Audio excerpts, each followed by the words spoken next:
केज विधानसभा मतदारसंघातील मूलभूत प्रश्न सुटले पाहिजेत. या मतदारसंघात अनुसूचित जातीमधील सर्व जातींच्या उमेदवारांना प्रतिनिधित्व करण्याची संधी मिळाली पाहिजे. या मतदारसंघाच्या विकासासाठी आपण सदैव कटिबद्ध राहू. काँग्रेस पक्षाच्या वतीनं आपण केज विधानसभा मतदारसंघातील निवडणुकीसाठी उमेदवारी मागितलेली आहे. महाविकास आघाडीच्या जागा वाटपात ही जागा काँग्रेसच्या वाट्याला आली तर आपण पूर्ण ताकदीनिशी ही जागा लढू, असं मत सेवानिवृत्त विक्रीकर आयुक्त मारुती सावळकर यांनी व्यक्त केलं.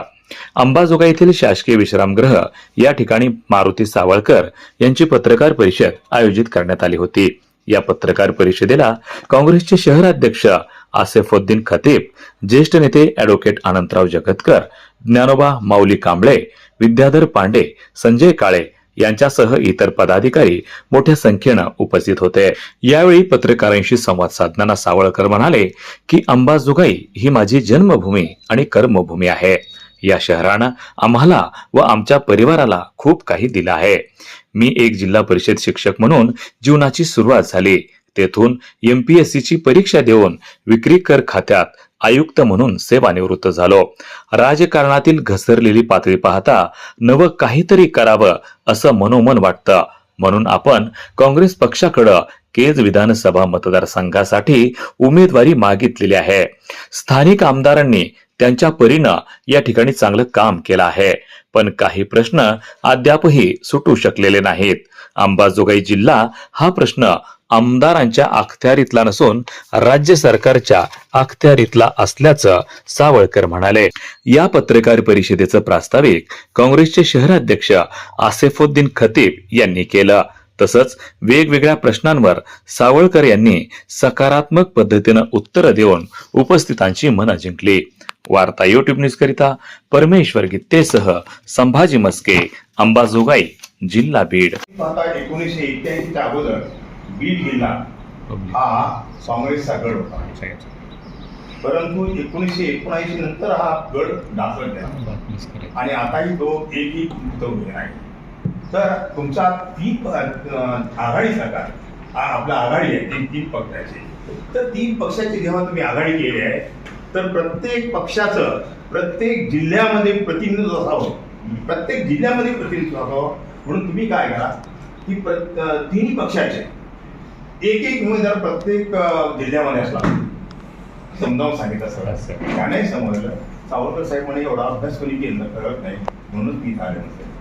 स्टडीड माणूस नाही तुमच्याकडे, स्टडीड माणूस नाही आणि तुमच्याकडे नियोजन असलेला माणूस नाही. म्हणून मी आणि मी जरी मुंबईला होतो सर्व्हिसला, ते माझ्या पोटा पाण्यात, पण माझा पूर्ण जो होता कॉन्टॅक्ट मी याच्यामध्ये आंबेजोगाई, म्हणून मी हा टाटा तोंडपाठ आहे मला. ते कुणी करू शकत नाही, एवढा अभ्यास कुणी करू शकत नाही, पण हे केला. आणि म्हणून म्हणतो की मला जे दिलं गेलं की तुम्ही कॉम्पिटंट आहात आणि मी जे करेल या ठिकाणी, मी आता प्रॉमिस देत नाही, मी प्रॉमिस देणारा माणूस नाही, करून दाखवणार मग सांगणारा माणूस. मी असं करेल वगैरे असं काही करणार.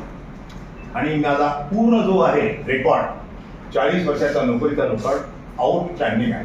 सगळे मला आउटस्टँडिंग आहे. मी माझ्या शिक्षकी पेशामध्ये उपोषण केले लोकांसाठी, नंतर शिबिर भरवलेले आहेत, माझे लेख प्रकाशित आहेत, पेपरला लेख प्रकाशित आहेत, हे सगळं मी केलं आहे.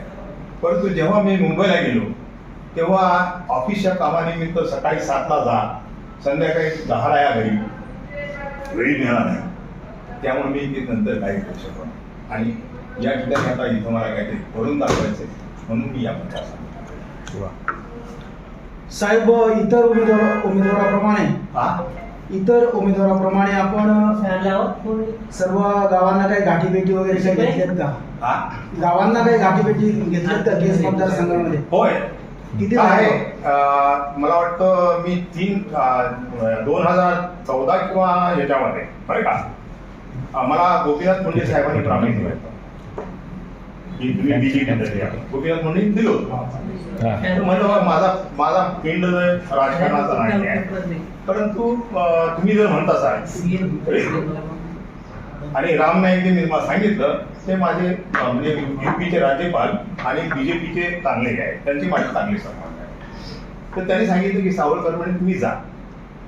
प्रमोद महाजन जे आहेत ते माझे क्लासमेट, त्यांचे वडील व्यंकटराम महाजन हे माझे गुरु आहे या ठिकाणी. यांच्या सगळ्यांच्या आहेत पॉलिटिकल थोडासा मला बॅकग्राऊंड आहे, पण ते करताना काही गोष्टी सगळ्या गोष्टी जमेल धरून करता पाहिजे.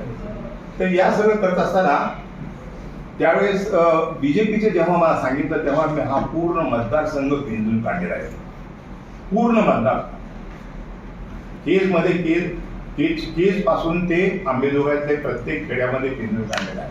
माझं त्यावेळेस तिकीट सुद्धा फायनल झालं होतं. फायनल झालं त्यावेळेस तिकीट. मला त्यांनी सांगितलं की फॉर्म भरा. मी तो फॉर्म माझ्याकडे भरलेला अजूनही आहे माझा भरलेला. परंतु काय झालं की काही गोष्टी असतात आणि ते पाळायला लागतात. त्यामुळं ज्या दिवशी फॉर्म सबमिट करायचा त्या दिवशी सकाळी तो सांगितलं की सावरकर फॉर्म भरू.